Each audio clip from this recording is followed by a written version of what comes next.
Welcome to Discussions of Music, Healing, and Consciousness with your hosts Chris Noble and Bill Perotzman. In today's episode, let's face it, we use a lot of big words like dimensionality and densities of reality. How else can one discuss consciousness-expanding experiences that take us beyond the five senses? So grab a dictionary and get ready to hit the pause button frequently. These ideas really do take us out of the normal three-dimensional box, don't they? And who wouldn't like to peek over the edge of that box to see what's on the outside? Psychedelics can open our eyes, even in casual or recreational situations where an intention to tickle the limits of normal awareness wasn't initially part of the mix. We'll be talking about all that and much, much more, as always, in these open conversations here on Discussions of Music, Healing, and Consciousness.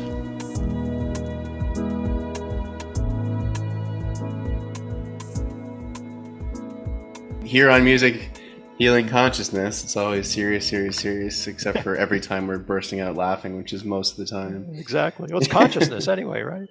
Yeah, you know what? It's what is it? The Laughing Buddha. I mean, you can't take the spiritual journey too seriously. Honestly, one, because it gets bloody depressing if you don't have some laughter and some comedy in there.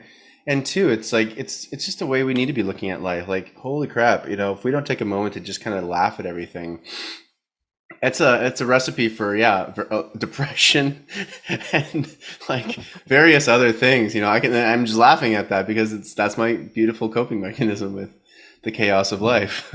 I've been more and more just lit up in a really great way by the ways that you can monkey wrench stuff. Like somebody comes at me, Bill, I really hate your ideas about blah blah blah, and I was reminded last week of a really skillful way to handle that, which is you smile and say, "Oh, that's interesting. Tell me more." Yeah, exactly. Right? And then repeat, "Well, it sounds like you said blah, blah, blah." Shut up. Yeah. And then they talk more, right? And it's like, this is such an amazing way to keep the conversation going and diffuse the angst around and listen to each other. And listen, right? Because you start listening that way pretty soon. I'm all about that. And it works. Otherwise, we wouldn't be doing it. Well, that's what people want half the time, is just to be heard, seen and heard, right? True. And on this weekend camping party situation I was in, I didn't know anyone there, so it was a fun. I'm going into like a campsite full of like 50 plus people, DJs, all this great music, really like off the grid. Wait a minute, in a campsite? So how many batteries were present? So we had only one generator. It was Seriously? just one generator got everything going. We had lasers, fog machine, about at least 6 to 8 speakers set up, all with subwoofers. I mean, this music was, and these were like full-fledged DJs, like professional DJs that were playing, all for their friends. There's just a bunch of friends hanging out. This was not a festival, but man, the music was pumping. You could feel it vibrating through the earth. Seriously? Amazing. Did they like block out the whole campsite so that nobody else could complain? Well, we're kind of out in a bit of like remote British Columbia here, and you could just keep driving down the road until you found like a plot of land that just no one was really on. These weren't really official campsites, so you just kind of go take your territory, plop down there, set up, and then they'll hear you from quite a ways away. We did have people end up coming by that just heard the music and were like, "Can we party with you guys?" And yeah, sure, join in. So it was really interesting. But yeah, again, the reason I even brought that up initially was because I met a lot of people there where I was, just myself and talking about. I think we started off with extraterrestrials, aliens, and then music, healing, consciousness kind of topics, and then conspiracy theories and a whole bunch of stuff. And they're just like, wow, it feels so nice to just be able to talk about this stuff and not be judged, forget right or wrong, just be able to discuss it, just to have a discussion about it and not feel judged. And the key words I kept hearing were, it's nice to feel seen and heard. And I think when you're doing your conflict resolution with some of these people, that's what you're doing, is you're just allowing them to be seen and heard. And all of a sudden, like that rage and the steam coming out of their ears starts to dissipate. And all of a sudden you're like, oh, are we just having a conversation now instead of a yelling match? Yeah. Isn't that nice? I love the way that, of my own personal experience, the way that MDMA loosens the filters. My wife and I have used it because it's a great way to have well, I used to say intentional conversation, but it's deeper than that. It just takes you to a place where you don't have to worry about being, I don't know, being judged. And Mm-hmm. it's not like, we're in an intimate relationship. And obviously, we don't judge each other all the time or it wouldn't be working. But there's a deeper level to that. And, that's a cool, intentional way of being able to unlock some of that stuff and just be in the moment and actually ask questions. What do you mean, Bill? What? Oh, well, I meant this, right? And you can resolve it without a lot of angst and conflict. And I love that. But that wasn't your purpose. This intentional campground. This intention was for party and fun and enjoyment and talking about birds aren't real or whatever it is. Yeah. Well, that and like that's what we were before we started recording this. I mean, that we're like, maybe it'd be fun to talk about. We've talked a lot about these intentional musical experiences, but what about unintentional musical experiences, Sure, right? yeah. Which is, I would say, the majority of what everyone is having. And, most of the time people are just listening to music and then doing other things or whatever, talking, dancing, whatever it is, drinking, consuming various drugs, whatever it is. And, you got to start asking the question, well, is anything going on even in the recreational sense with the sure, music? right. Right? Like, and um, is anything substantial going on?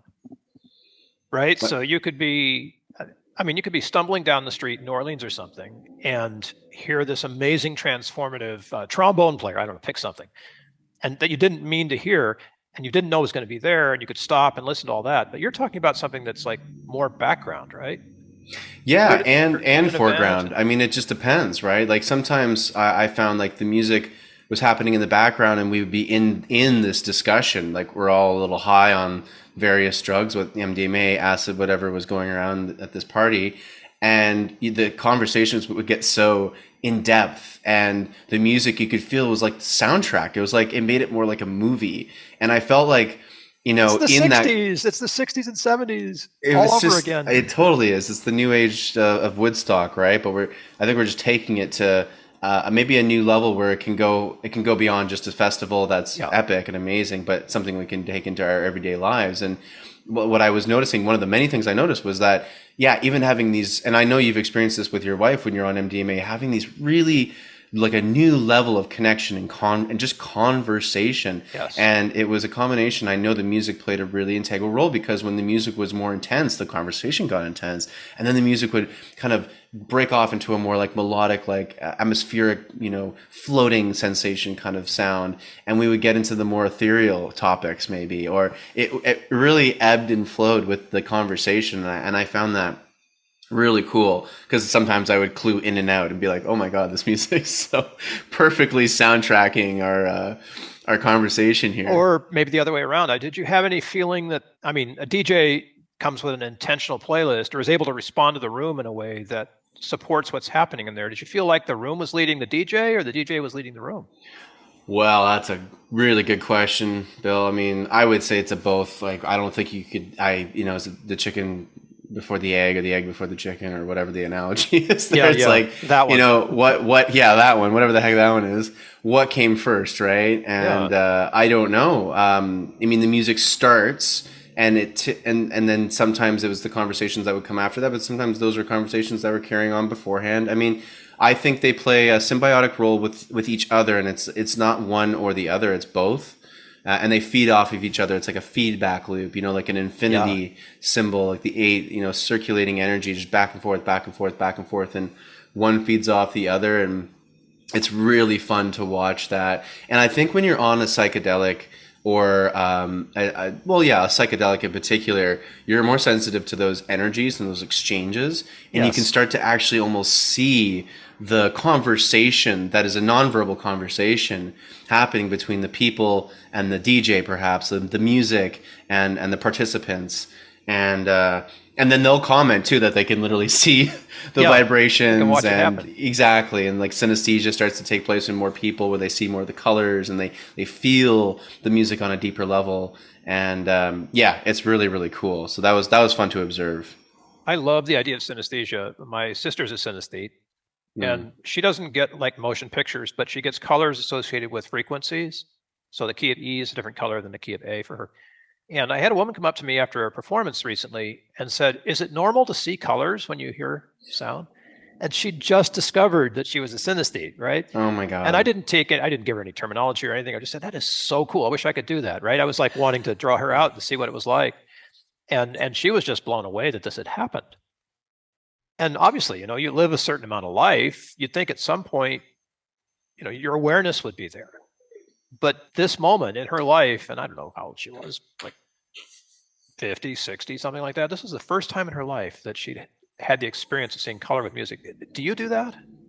Well, I don't see color with music. I get scenes. Like with music, I can get like almost a movie scene playing out in my head. No kidding. Yeah, I get like it's a very like a cinematic journey, which I think is why, and like the music I like to write is very story based in a way, even though it's Sure. most of it's non-vocal, like it's instrumental. And a lot of people that listen to it do describe, they're like, wow, that was like a journey. It was like a real scene. Like this happened, then we moved to here, and then this Yeah, it's like happened, the and music carried the storyline. of a journey or whatever the hell it is. Oh, you're And going to love this. We started Lord of the Rings again last night. yeah. And because of our conversation, so I blame you for this, Chris, in a good way, right? But once you have some understanding, you start to experience things that you've seen and heard, many times in a new way. And I found myself really aware of the soundtrack that was happening and how marvelous it is to, it's like the chicken and egg thing, right? Does the composer lead the movie or does the movie lead the composer? And most of the time it's the movie leading the composer. You don't get you get to add on after the film is done. But I can totally relate to what you're saying because in your head, if you're a theater or a movie composer, you must have some idea of the visuals that you want to, offer music for. And sometimes it's a storyboard, and sometimes it's a film, an actual film. Mm. But it's so marvelous to imagine, that what's his name? Not the director, but the composer. Howard Shore. Howard Shore. Think of him sitting there, alongside Peter, whatever I think his name was, Jackson. Peter Jackson, and then watching the movie, that's with no sound, and trying to figure out, okay, what do I do here? What do I do here? Right? It's like, how is this going to work? What an exciting thing, right? Soundtracking. It's so cool. I know Pete Jackson was like, he would give direction, like, because he's not a musician, but he loves music. And he's like, I need this to be a more hummable melody. Like this is something, right. I need this one to be something I would hum in the shower. And then for this one, I need it to be more like chaotic and crazy because it's then the enemies or something here happening or whatever that would be. And then but to take that very, in a sense, general direction and then to create these like operatic masterpieces that Howard Shore did is just, it's still one of the most incredible works of art in general, the whole film series, because it incorporates every art form. I mean, even the illustrations of Alan Lee and the other main illustrator, John Howell, I think, is the other guy, who they both actually illustrated a lot of Tolkien's books. So Peter Jackson got them to come into the film and help with pre-production and honestly, like set design, costume design, props design, everything came from their doodles and their drawings that are absolutely stunning. And so, I mean, we're talking every art form in the playbook came into those films. Completely. And that's why I think it's just a beautiful work of art because it combines every art form. So every art form was at their genius level too. Like the costumes were genius level, the props were everything was at genius level in that production. So it's just a treat. So there you are at the party, right? And your own mind is creating a movie or something, a scene, a moving Definitely. Scene. Was the scene, did it continue when the music changed or did it morph? You know what I'm saying? Or did it just end? Yeah, I mean, sometimes it depends. So sometimes there'll be a song that comes on next and there's like no inspiration. And you're like, okay.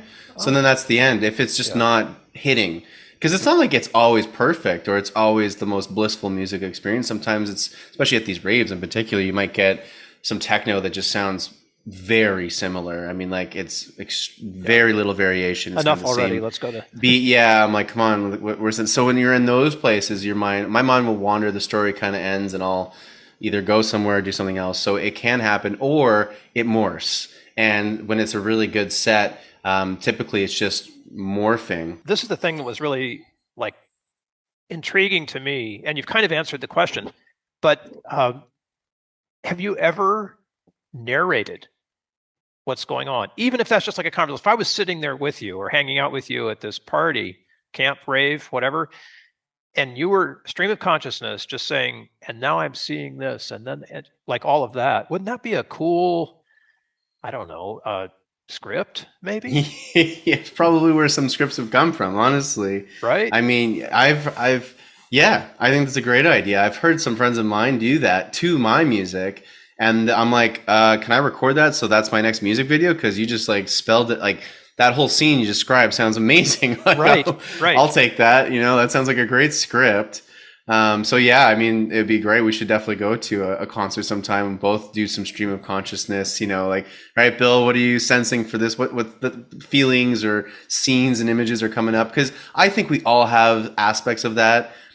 We just don't necessarily know how to tap into it, maybe, or we've kind of blocked off those parts of ourselves. I think we're all in a way synesthesiats or whatever you want to call that. Right, right. Like we all have synesthesia qualities, and it's just, again, I think it's like our intuition or these psychic abilities that I know we all have. It's just a matter of turning them on again, tapping them back into because as a kid, I know we're far more susceptible and accepting of these things because we don't have programs. Yeah, we don't filters that are like, no, that's impossible. That's not real. This doesn't exist. Those psychedelics break us out of that a little. And that's why I love them. It almost wakes you up. It almost wakes you into a true reality.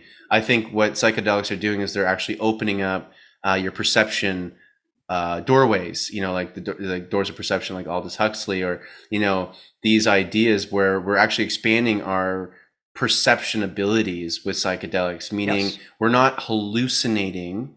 I actually think maybe in some aspects they are straight up hallucinations from the psyche or something like that. I accept that.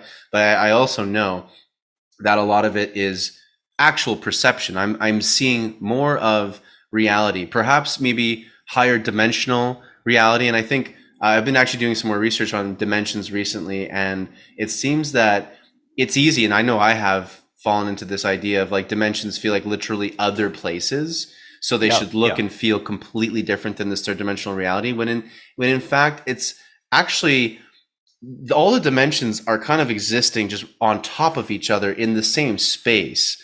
So it's not like we talk a lot about in the spiritual community, a lot about 5D, fifth dimensional consciousness and reality.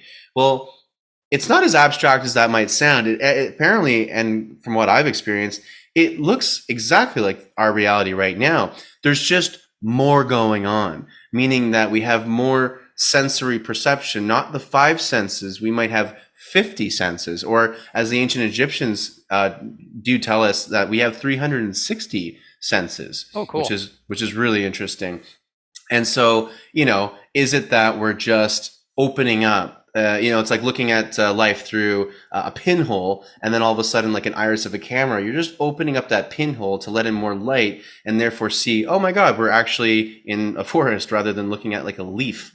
And now I know I'm in a forest or something. Like you get way more information, I guess, is what I'm trying to say. You get a lot more information on where you are in reality, and that's what I think these higher dimensions are. You're just probably getting more information. So that's what psychedelics, I think, do, is they open up those pathways in your mind or your consciousness, whatever it is, and then you're just receiving more information, which is why people say, oh, I can see all these vibrations and waviness. I'm like, well, maybe that, like, you're seeing more frequency, perhaps. Maybe you're seeing more of the electromagnetic spectrum or whatever. A lot of animals can see this, but we can't. Why can animals sense earthquakes a day before humans get any memo about that? Yeah. What are they seeing? What are they sensing? They're just open to higher frequencies, perhaps, or more perception. So more perception. I think that's what psychedelics are doing. I don't know. What are your thoughts on that? As you were talking, I remembered a book called Flatland, and I want to make sure I got it right. It was written in the late 1800s. Carl Sagan?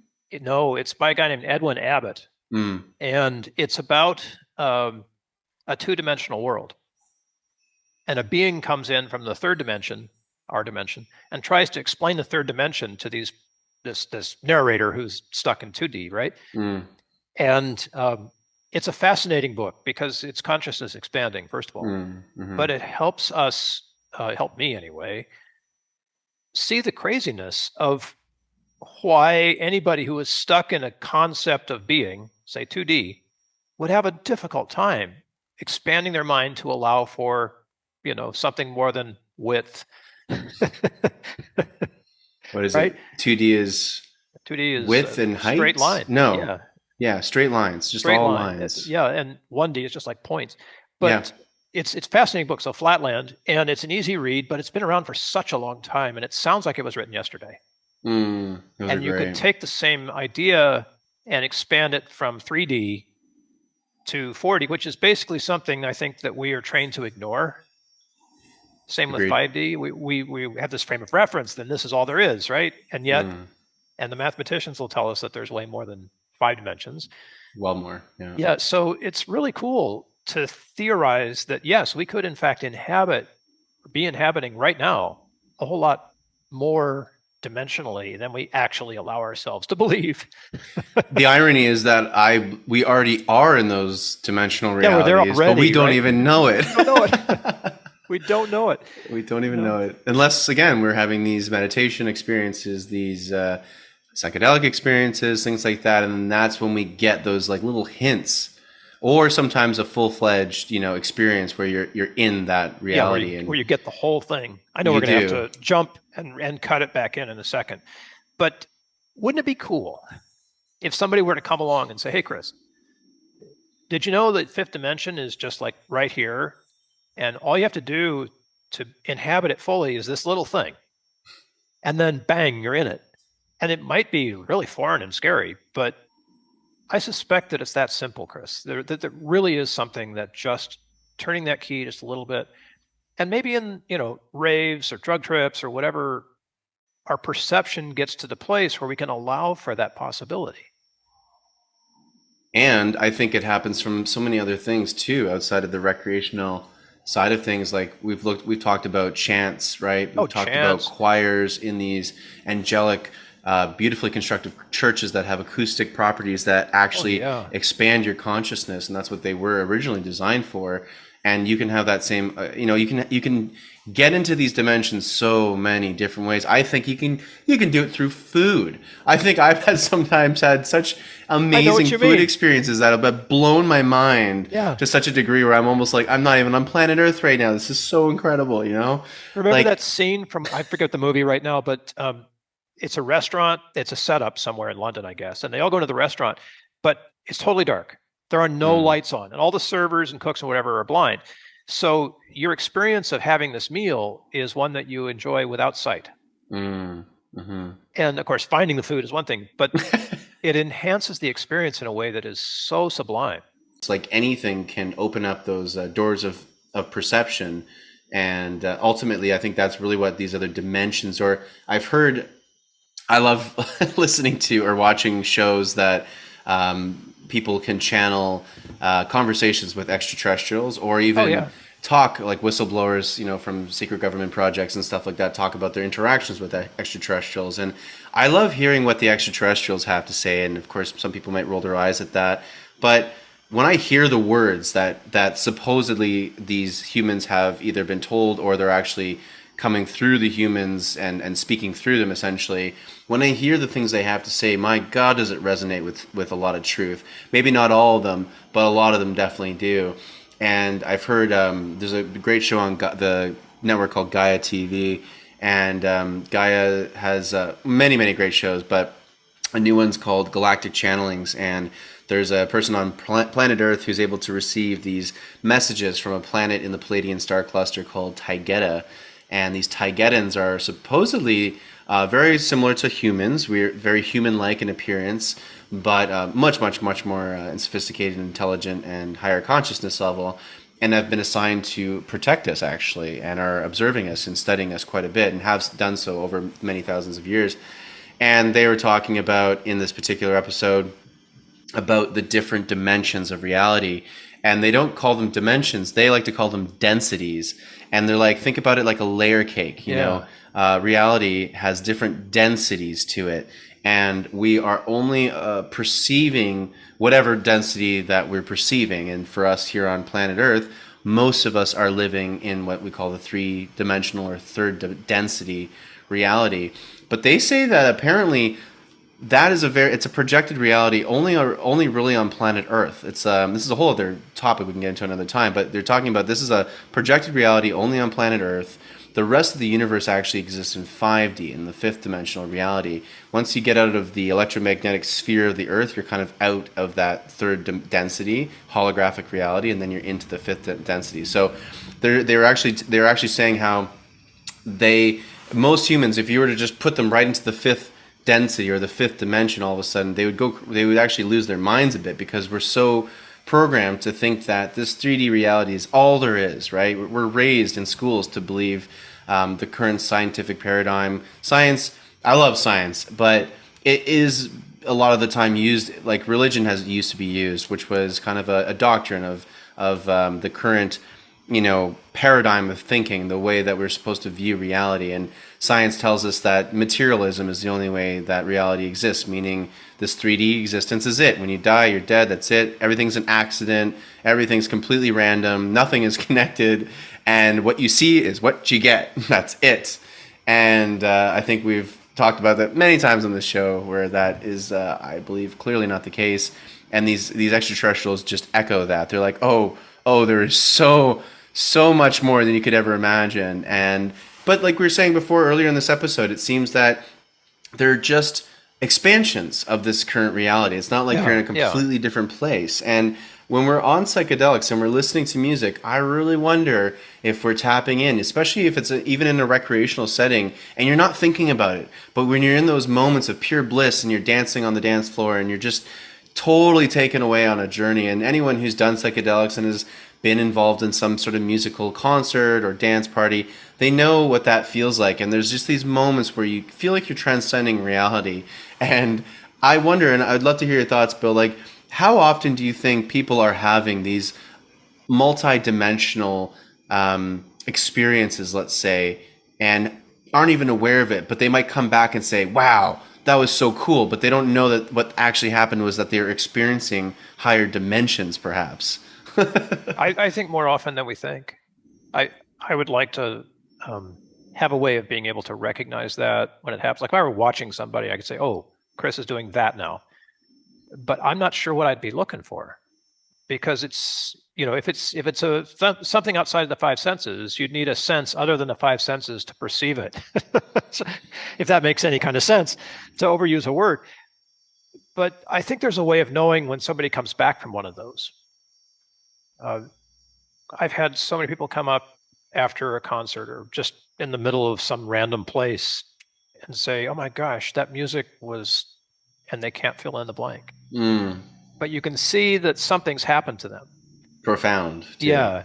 And maybe that was an experience of, multidimensionality, but we lack the tools to be able to explain it well. I have that kind of thing frequently happen to me, and it feels like I start to cry, and I can't understand why, because I'm not feeling sad. There's just something that's happened that's been a change, a shift of some kind. And I think the tears might be, and I felt this many, many times, where it's like when I do experience higher dimensions, it feels like home almost. It feels like it feels like my soul is being like, there's the reality. That's I know. the reality. That's what real reality is. But maybe the crying is that we have to come back. Right? It's like, I think that's part of it. You're like, oh no.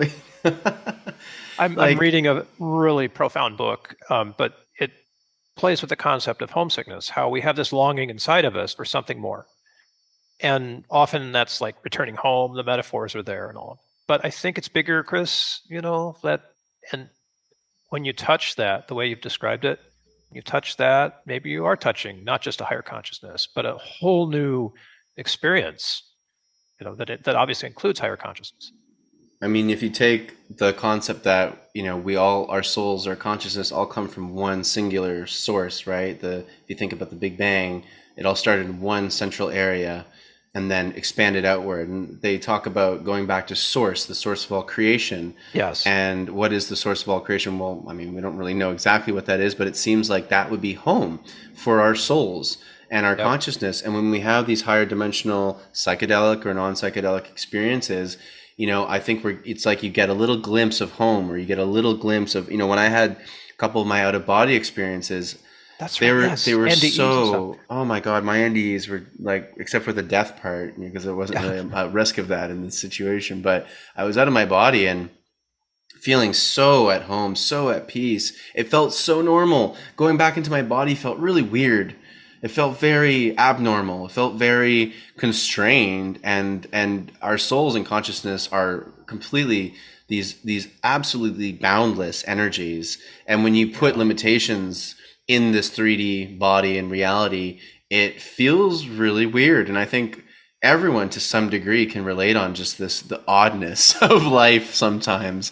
And when you have these musical, sometimes just a straight up musical experience that takes you somewhere else, you may be taken back to what we could call some sort of a home for our souls. Yeah. And that's why it feels so good, and that's why tears stream down your face and you don't even know why, because it's just so beautiful. You feel so, I think a word I like to use a lot is just connected. Like, I feel truly connected, It's like when you're in nature and you're camping, and you sometimes have profound moments of peace when it's just all quiet and you're just listening to the birds and the river and the wind, and you feel so deeply connected all of a sudden to like the earth and everything around you and all the life, that it, again, for me, it would bring a tear to my eye, and I would just feel so amazing. And then, I go back home, go into the city, all the distraction, all the noise, all the frequencies from the cell towers and everything else going on. You're just like, where's the connection again?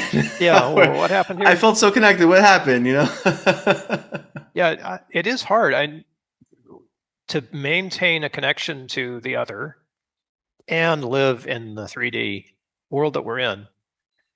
And I know this is strange to say on a podcast that we don't really talk about religion, but Jesus, I think, had it right, and some others, where he said, "Be in the world and not of it." Yeah. And it's very hard to be in the world once you know that isn't the end, right? Yeah. And it must be very comforting as a scientist to know that we don't know everything, but what we know is enough to keep us sort of comfortable. I mean, I'm not struggling with the whatever is beyond the theory of general relativity, but I know there's scientists who are, because there's something that's fundamentally broken about it. They have to explain it, and that's a huge problem right now. Mm-hmm. Being able to make the grand unified theory of everything, whatever that is. And I mean, I'm sure that keeps a lot of people up at night, but I feel pretty comfortable in knowing about, height, width, depth, the kind of stuff that we can perceive with our five senses. I'm fairly okay with that. But imagine what would happen if somebody permanently came along and was able to take us out of this in a flash into something else. I'd be scared out of my wits for a while. I might feel good, but like, how do you move in 5 dimensions, for example? If I needed to go somewhere. Right. And then what aspects are we moving? Is it the physical body, or is it our consciousness that we can move out of our body at free will, and out of body experiences become like surfing the net? Surfing like the web, the norm.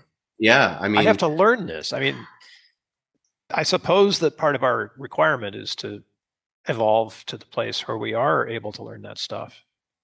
I think that's why we're here. And, I also think that's why things like what we're going through right now, I would say going back to extraterrestrials for a bit. If everyone's like, well, where are they? Why don't they just come down and like help us out? We're clearly in need of some help here. And a couple of things I've heard is, one, it violates actually a universal law, apparently, which in Star Trek they call the Prime Directive. And if a more advanced species cannot interfere with a less advanced species, and guess what? All these extraterrestrials, they are more advanced than we are. We are the kindergarten kids of the galaxy, and we're playing around with nukes in a sand pit, basically. And they're very worried about us. Yeah. But they also can't come in and intervene because that violates universal law. And at the same time, on top of that, and I would agree with this, is like you just said, if you were thrown into what is true reality, the 5-dimensional reality and beyond, it would freak you out. And guess what? I think that's what a lot of people experience on a quote unquote bad drug trip, is they're experiencing all these other aspects of reality that we are taught, and we are basically literally from birth taught to believe. And when you believe something deeply, and we all do, and you believe reality to be one way, and then all of a sudden it's clearly not that way, man, speaking from personal experience, that is a jarring, difficult experience, and it can lead into depths and deep depths of depression, which is what happened to me. And I'm like, what the hell is happening here? What is up? What is down? I don't know. I don't know what's going on. And yeah, it's very disconcerting. And I understand for people that are early on in their spiritual journey, like, it is scary. Don't get me wrong, you know? Yeah. And that's why I think these extraterrestrials too, they're not going to just come in and be like, here's 5D, boom, go, live. They're smart. They know that that would lead to potentially like mass suicides and just complete disarray and chaos, more chaos than we're already in. So more chaos and mass suicides than we already experienced. Which is a high enough factor. So it's, you know, but still, I think you would want to dial it in gradually. And that might be happening. That's the cool thing too, is we might be in an era right now where we are ascending into higher levels of consciousness, and we're just doing it incrementally and actually relatively quickly. And if you just look at the last 2 years, I mean, come on, like, we've all had everyone, regardless of what your opinions on anything in this world are, everyone in the last 2.5, 3 years has had some very long time of contemplation.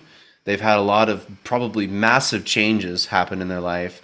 And I guarantee you, everyone's thinking a little differently now than they used to be thinking. And I'm sure a lot of people also have thought that they thought things were one way and now are looking at things very differently and being like, okay, so what the heck do I know? What is real? Yeah. I don't know. And guess what? That's okay. You know? So I think we're waking up. And I think that's might be what's going on, is we're gradually shifting into these higher dimensions of consciousness, maybe.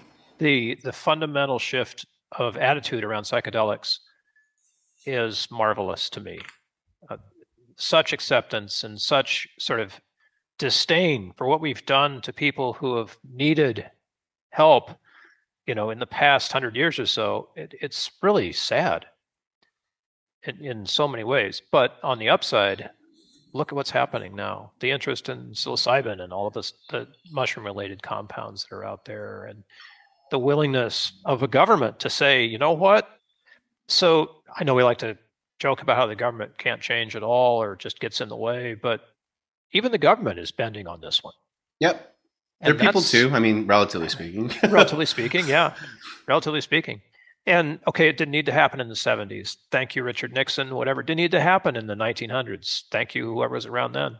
And, you know, God bless Billie Holiday for literally giving her life for her art without any help that could have been available to her in the world of heroin addiction.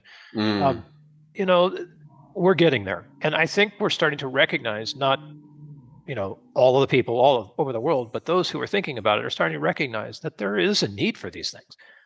And to change our consciousness might require a little bit of a kick in the shorts, right? Not the bad kind, but the kind that gets us up to a place where we can say, oh my gosh, this is possible.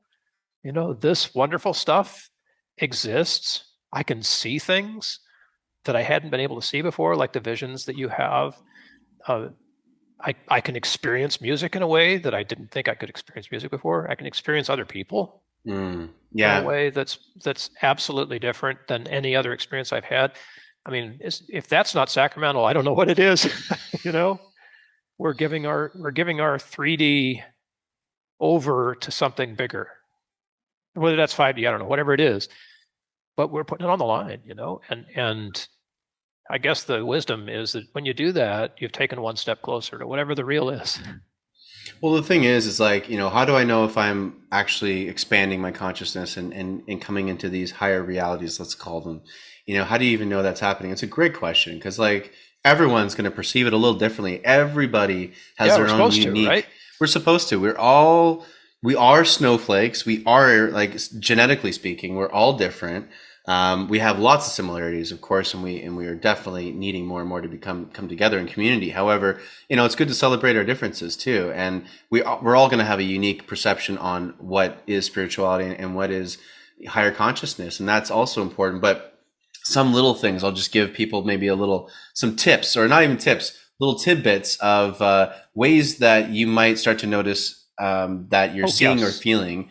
And those could be hints as to the fact that you're opening up and you're growing and you're expanding your consciousness. So deeper connections, feeling in your heart and in your body a sense of much deeper connection with your loved ones, with total strangers, etc., with in relationships, in business scenarios. You're going to start to feel just a deeper sense of connection and compassion and love, but really, I would just use the word connection. You're going to feel that. You're not going to feel as disconnected. You're going to feel more connected. That's a great sense a great sign to show you that you're expanding your consciousness.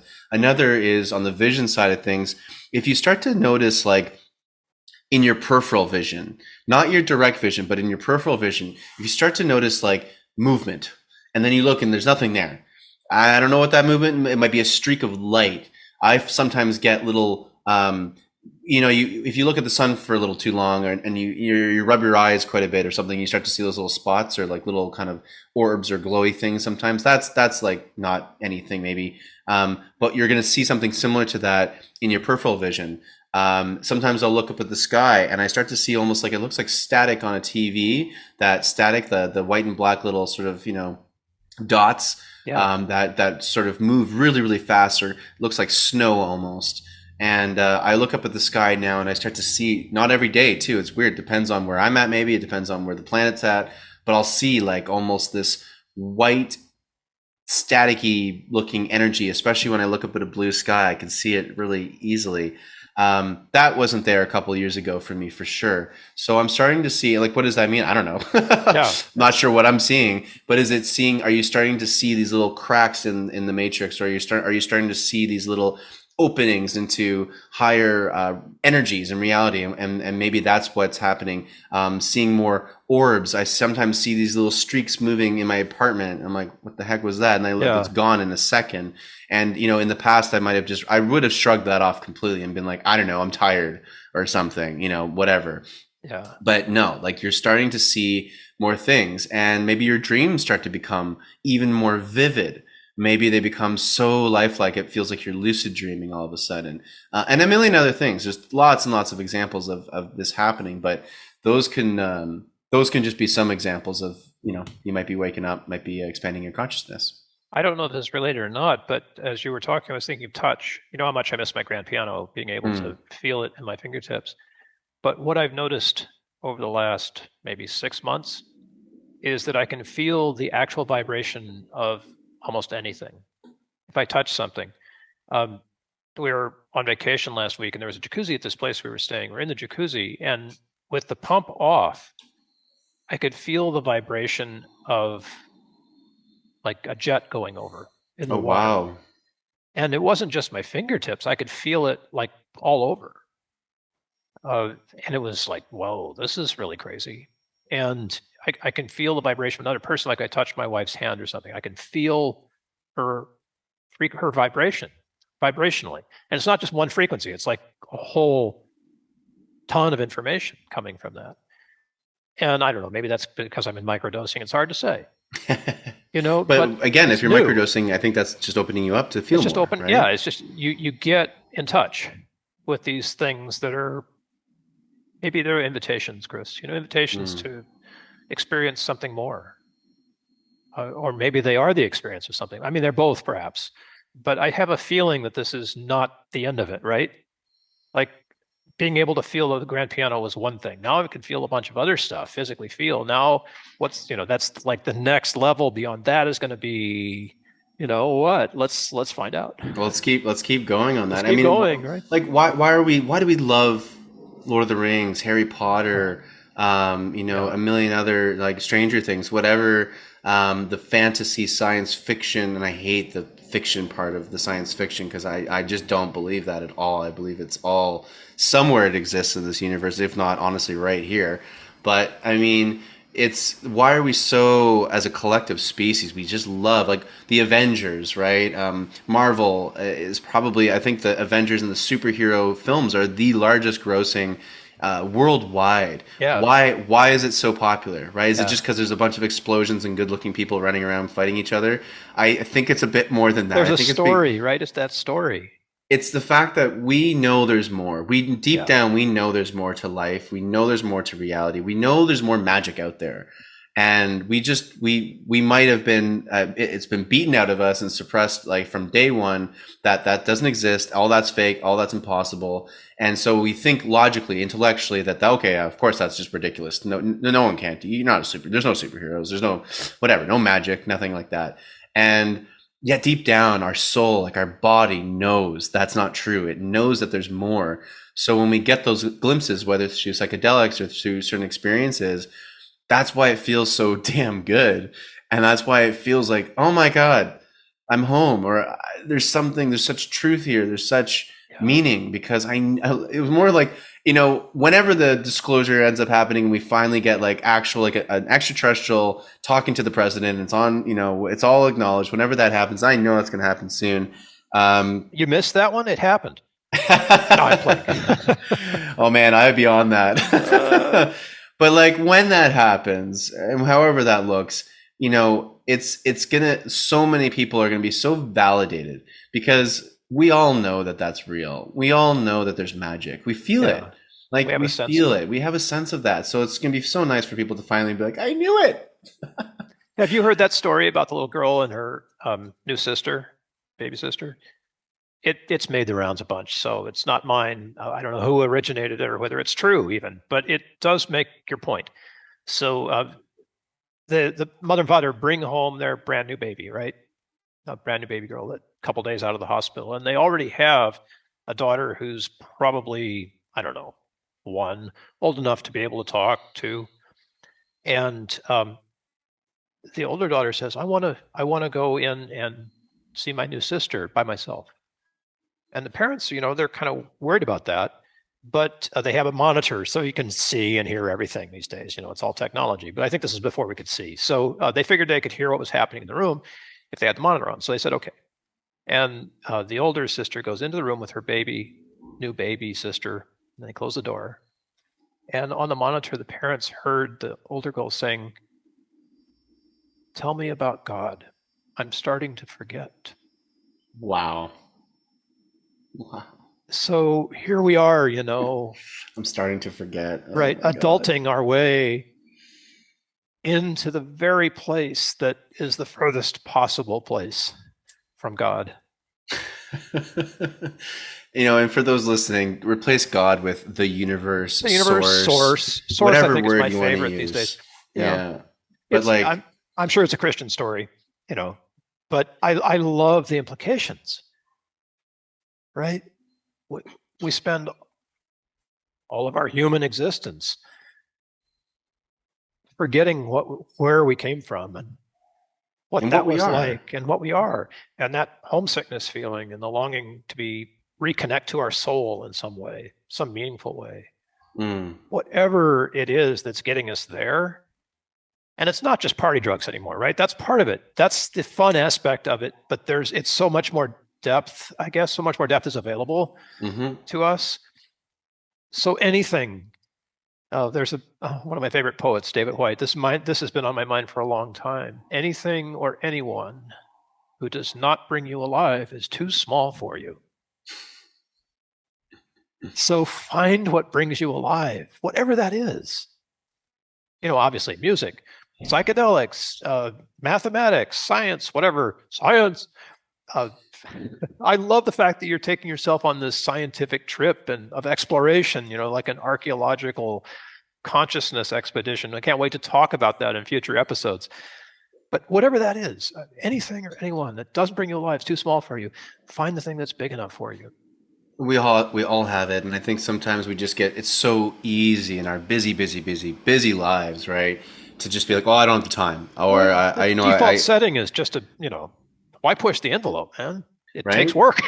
Well, yeah, but my God, is that work ever worth it? And you're going to be so happy that you took the time to look for these. I love telling the story of I had a neighbor many years ago living in Toronto, and he worked at a golf course, and he worked on the greens. He was a greenskeeper, right, at the golf course.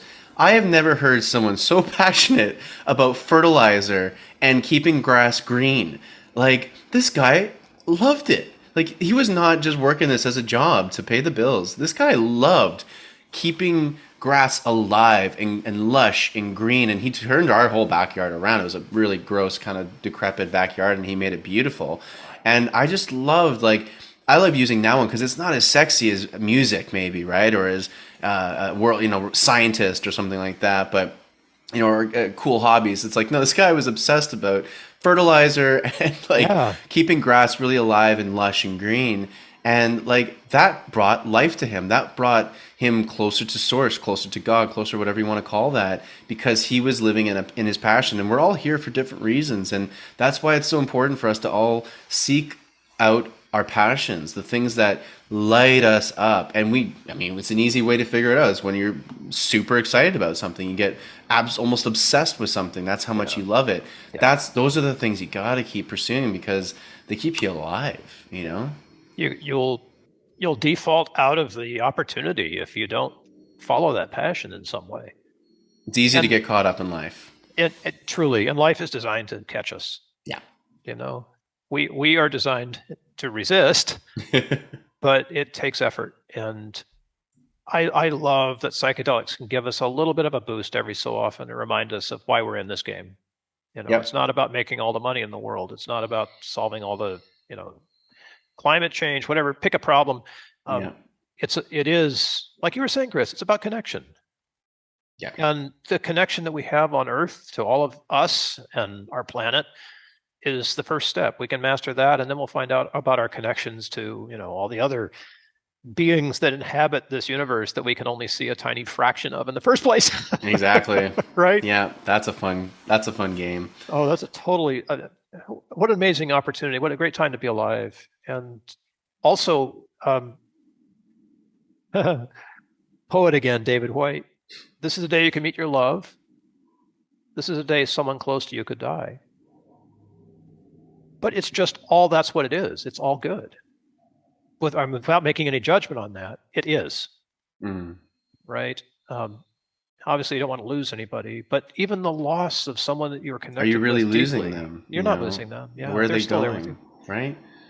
When I got to meet my granddaughter last week, a couple of weeks ago, I guess, for the first time, my wife and I were there, and we got to meet her and hold her, and just it was such this incredible experience. And as we were leaving, walking back down the path to our car, I thought, oh, if only my mom and dad. And then like in a moment, both of them together said, well, we are here. Wow. Right? And I don't know what that's from, but that was the thought in my head. I couldn't even get the whole sentence out before their presence was with me. And not enough, weird ethereal, I talked myself into the fact that they probably know. It was like, bang, no, they're here. And the more of those kinds of experiences that you have, maybe that's a way of measuring your connection to spirituality, or whatever it is, right? But it was so beautiful to feel that connection. And all it takes is just welcoming it, not resisting. I'm so glad I didn't, because it was a beautiful feeling. That's beautiful. I remember when I was in Egypt, the Great Sphinx, and that whole trip was basically paid by my inheritance from my grandfather because he had passed that earlier that year. And in that moment, I was like, I just felt compelled to thank him in that moment because it was just such a beautiful moment. It was like something I was obsessing over for years, and here I was, at a beautiful moment at the Great Sphinx. It's such a amazing location. All these dreams of my life were kind of coming together all at once. I couldn't get over how lucky I was. And just in that moment, I was like, thanks, Papa. And then I just felt him. I didn't feel words. I just felt him. Yeah. And he was a quiet guy, so maybe that's also appropriate. Like he may not have even said anything, but I could just feel him there. And I just started to cry. I couldn't even help myself. It was just so beautiful. And it, like you know it. And, my dad even, he tells a story. My dad's coming around, I think, to these concepts, but he's a very great example of how I would say most of the world views this stuff still. And that's, if I can't see it, taste it, smell it, touch it, it's not real. And that's fair. And but he even tells a story where one of his friends had passed, and the next day or 2 days later, they were playing golf at his favorite golf course, and he looked up into the sky, and he could just feel his friend looking down, smiling, so happy that they were playing golf at his favorite course. Right? Just silly little things like that, but they're not silly, and they're beautiful. And even for those that don't believe in it, still experience it. Like my dad, he's not a believer in that, yet Yeah. he has to admit when that happened and what he felt, because we're all energy. I mean, this physical body is barely even material. It's 99% empty space anyway, and on the quantum level. And when we die, we've measured that the human body, what is it, lose 10 pounds all like Yeah, immediately some once little it there's disappears. something non-physical that has left the body, and it shows itself in a physical manner when it's gone. And what is that? Is that spark? Is it our consciousness that then goes back into to source and goes recycles itself and comes back another time into a different body, different life, whatever that may be. And that's why is that why we can feel our loved ones still around us, once they transcend this physical dimension, which we call death. The ancient Egyptians would call it westing, because they didn't That's have a right. word for death. Yes. They didn't in their culture. They're like, well, death is just a part of a cycle. And what happens, with our sun? Well, it rises in the east, it's born in the east, and it sets in the west, or it dies in the west, and then it happens again the next day, and then the next day. And so is death in life any different, right? That's another episode. That's another episode. For us, perhaps, but a fun thought to leave you folks with. Here's an analogy for you. Maybe the physical world is just the instrument that we're all playing. Ooh, I like that, Bill. You know what? Because I've always thought that it's a game. This reality feels like a holographic video game reality. And so why wouldn't this be the instrument? And guess what? You play the instrument. You don't work it, you play it. You play it. And it's an art, not a science. There it is. Sorry, people. Scientists Wow. hate on me, but it's called the art of living on purpose. Hey, Einstein loved to play violin before he would go and figure out his equations and stuff Right. like that. Yep. And balance. We're not saying that left brain logic science is all bad. Of course, we love that stuff, but you need the feminine and the masculine. Oh yeah. It's all part of the instrument, right?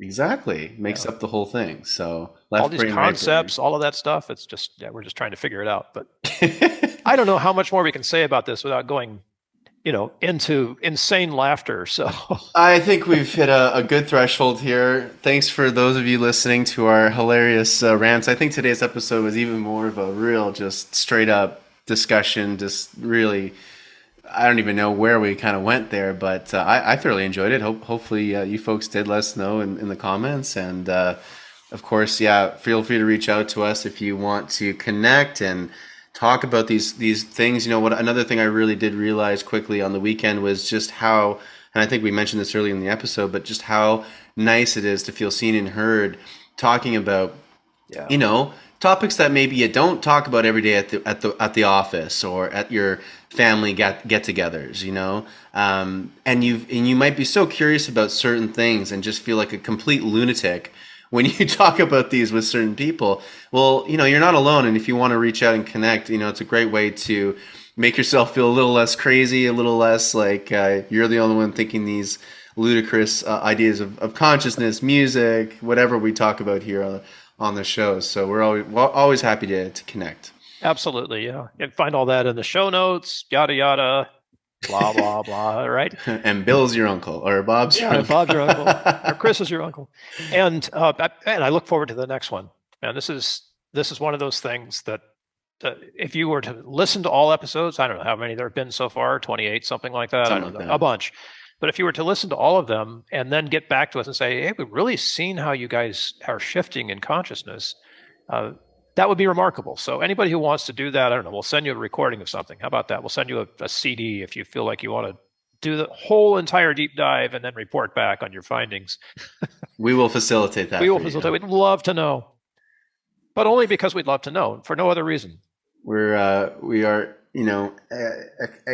explorers of consciousness and life and everything else. Ultimately, I think we just like to. It's a game. I love learning. It's part of the game for me. Learning is fun. It's exciting. It lights me up. These conversations light me up every time we chat, Bill. And likewise, man. It's just such a privilege and an honor. So thank you. It kind of helps me put my feet back on the floor, in a good way, if that makes any sense. Put them on the 5D floor, wherever that might be. The 5D dance floor. It's connection. It's a connection, Chris. Thank you for that. Oh, my pleasure, and thank you, Bill, and thanks for everyone listening and watching. I guess we'll catch you next time. Catch you next time. Keep the faith, everybody. Yeah, be well. Be well.